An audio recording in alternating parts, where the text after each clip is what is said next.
Nephilim in Genesis of the Holy Bible. Genesis is the first book of the Holy Bible. Who were these Nephilim? Were they fallen angels? Nephilim in the book of Genesis, believed by many to have been a race of giants, but who were the Nephilim, and could they have been the offspring of fallen angels? This is what Genesis 6 says concerning wickedness in the world. When human beings began to increase in number on the earth, and daughters were born to them, the sons of God saw that the daughters of humans, that is, the daughters of men, were beautiful, and they married any of them they chose. And the Lord said, My spirit will not contend with humans forever, for they are mortal. Their days will be 120 years. The Nephilim were on the earth in those days, and also afterwards, when the sons of God went to the daughters of men, of humans, and had children by them. They were the heroes of old, men of renown. The Lord saw how great the wickedness of the human race had become on the earth, and that every inclination of the thoughts of the human heart was only evil at the time.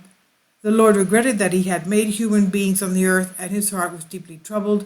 So the Lord said, I will wipe from the face of the earth the human race I have created, and with them the animals, the birds, and the creatures that move along the ground, for I regret that I have made them. But Noah had found favor in the eyes of the Lord. Then we go into the account of Noah and the flood in Genesis 9. Nephilim.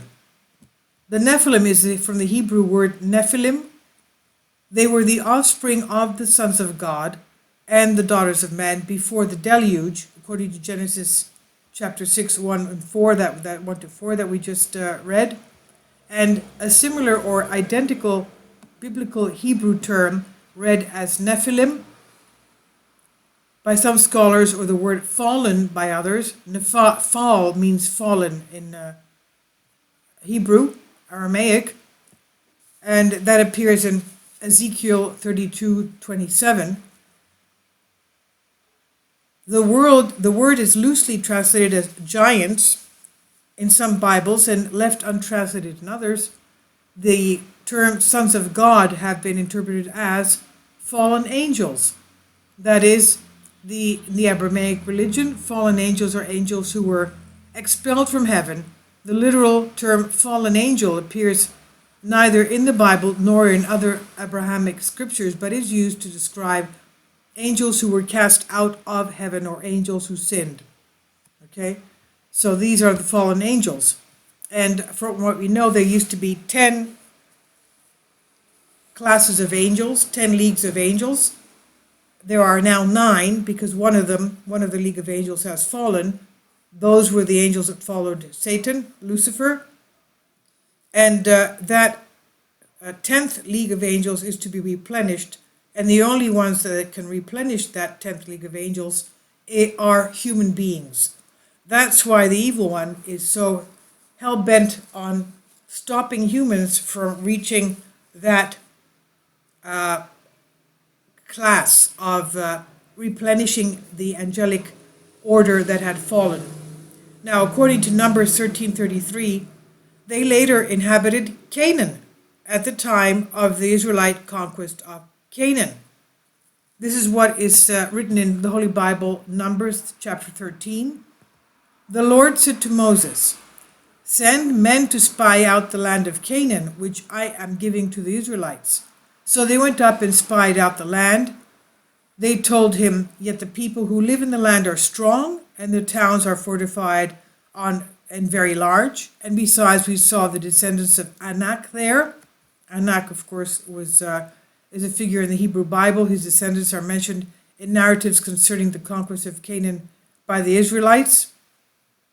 They are described as very tall descendants of the Nephilim, the Anak. Very tall, huge descendants of the Nephilim. So these were very large fortified cities where the descendants of Anak lived. So going on with the passage, so they brought to the Israelites an unfavorable report of the land that they had spied out, saying, The land that we have gone through as spies is a land that devours its inhabitants, and all the people that we saw in it are of great size. There we saw the Nephilim, the Anakites, come from Nephilim. And to ourselves, we seemed like grasshoppers, and so we seemed to them. So that's how huge they were. Now, the Brown Divers Brig Lexicon of 1908 gives a meaning of Nephilim as being giants and holds that proposed etymologies of the word are all very precarious. Many suggested the interpretation is based on assumptions the word is derived of Hebrew verbal root, and majority of ancient biblical versions, including the Septuagint, interpret the word to mean giants. Okay, so it does mean giants. And in the Hebrew Bible, there are 3 interconnecting passages referencing the Nephilim. 2 of them come from the Pentateuch, and the first occurrence is in Genesis 6, as we just read, before the account of Noah's Ark. And as we said, let's read again. Genesis 6:4, the Nephilim were in the earth in those days, and also after that, when the sons of God came into the daughters of men, and they bore children to them, the same were the mighty men that were of old, the men of renown. And where the Jewish Publication Society translation simply transliterates the Hebrew Nephilim as Nephilim, King James Version translates them as giants. So we know that they are fallen angels and giants. Now, before the great deluge, the book of Genesis described the Nephilim as offspring of the sons of God and the daughters of men. Some interpretations suggest they were the descendants of the fallen angels who mated with women. The word Nephilim itself also sometimes interpreted as giants, as we said, and Nephilim are said to have inhabited the lands of Canaan. Now, the professor of Bible and theology says that there is no evidence in the Bible to support these interpretations. Well, I disagree with that totally, and please leave your comment on this. Professor Tom Meyer at Shasta Bible College Graduate School of California in the U.S. says, Genesis chapter 6 is one of the few passages of the Bible that describes what the world was like before the flood of Noah. Of the different groups of people mentioned in the pre-flood world, none are as misunderstood as the sons of God and the Nephilim or giants. Contrary to popular belief, sons of God were probably not evil, fallen angels who possessed the bodies of men and had an unnatural union with the daughters of men, resulting in a line of half-breed creatures called giants or Nephilim. There's no evidence whatsoever in the book of Genesis, or in any other book of the Bible for that matter, that evil angels possessed the bodies of men and had intercourse with women to sire a line of hybrids. Similarly, Professor Meyer said there is no mention in the Bible of the serpent in the Garden of Eden being Satan. There are, however, mentions in the Bible of angels who have violated their limits of authority.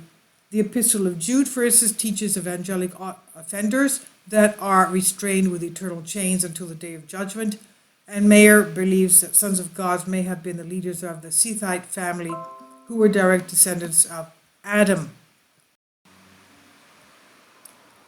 Meyer said these men were the heads of tribes, clans, and families who married outside of the line of promise. The seed of the woman, they preferred to marry godless females, the daughters of men from the line of wicked Cain, also direct descendants of Adam, known as the seed of the serpent. Much later in Israelite history, but along the same lines in the book of Psalms, the political and judiciary leaders of Israel are also called gods and children of the Most High because of their divine appointment as the representatives of God to judge Israel. As a child bears their parents' image and likeness, so these politicians or gods were to reflect God's holy likeness when administering justice and righteousness. The giants, Nephilim, are also commonly misidentified, he said. To begin with, the etymology of the Hebrew word Nephilim is unclear. Well, that's not what we said before. We found that they do mean giants. Now, according to the 19th century biblical scholar James Strong, the Hebrew word for Nephilim may have meant excellent or noble, but not giant. Well, there are others who disagree with that. Professor Meyer said they were strong rulers, people of great influence, like the famous King Nimrod, not people of great stature like Goliath. Additionally, the Nephilim were likely the progeny of the mixed marriages between the sons of God and the daughters of men, and it was during the ungodly time of the sons of God and the ruling Nephilim that Noah ministered as preacher, and that his family prepared the ark for the end of the world as they knew it. Okay, so again, we have the example, a small example of Goliath. This was after the flood. David going against Goliath, a 1-to-1 battle for their two nations, the Philistines and the Israelites. And of course, David won. But again, we have the Philistines, this giant. We know that the Philistines came from the ancient island of Crete, and they were giants, as the Old Testament writes. It's, the Old Testament, the Bible is also a historical book. So you have to take into account what it says, that the Philistines came from the ancient Minoan island of Crete, and they were giants. The Philistines were giants. Now, Goliath, of course, was not following God's law. He did not believe in the God of Israel. But we did have giants, and also we did have fallen angels, and we did have the serpent meaning Nahash or Nahash means serpent, or it also means in the Aramaic language, because I called a rabbi and asked him here what that means. And he says it's also, Nahash also means like being like a double, like a snake tongue, like you're not talking the truth. You're like a cunning snake, and you're like a snake in the grass type of thing, as we say. And you're not telling the truth, and you're always whispering things that are lies so that you can make people lose their way from the correct path.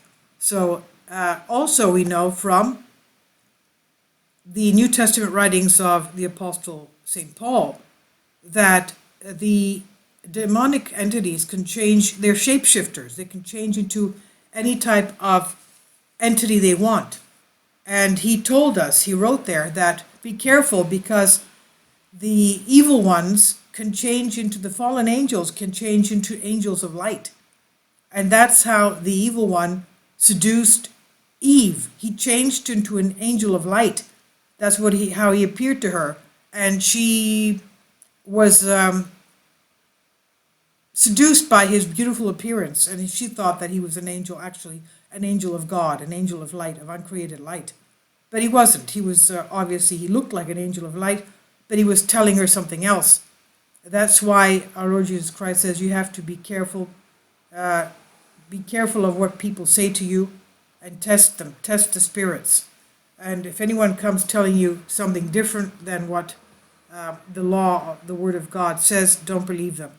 Anyway, please tell me what you think.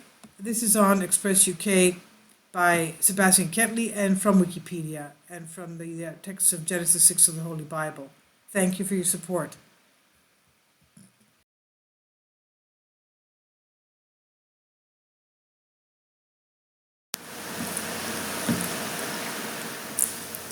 If you'd like to join me on my Patreon account, you will hear content not covered by mainstream media. These riveting stories will be based on my research, and I will state my opinions and give my personal insight on diverse and controversial subjects and world events not covered by mainstream media, and not supported by YouTube guidelines. So whatever I have on my Patreon, most of those will not be on my YouTube channel. Please consider becoming a member today. More of the most significant and important videos will be on my Patreon channel. Your support helps me to continue my research and keeps this YouTube channel alive. And we depend on your support, your generous charity, because we help economically challenged families here in Athens, Greece, in Kapota, and we also help the young generation with university tuition and the community around our church. Thank you.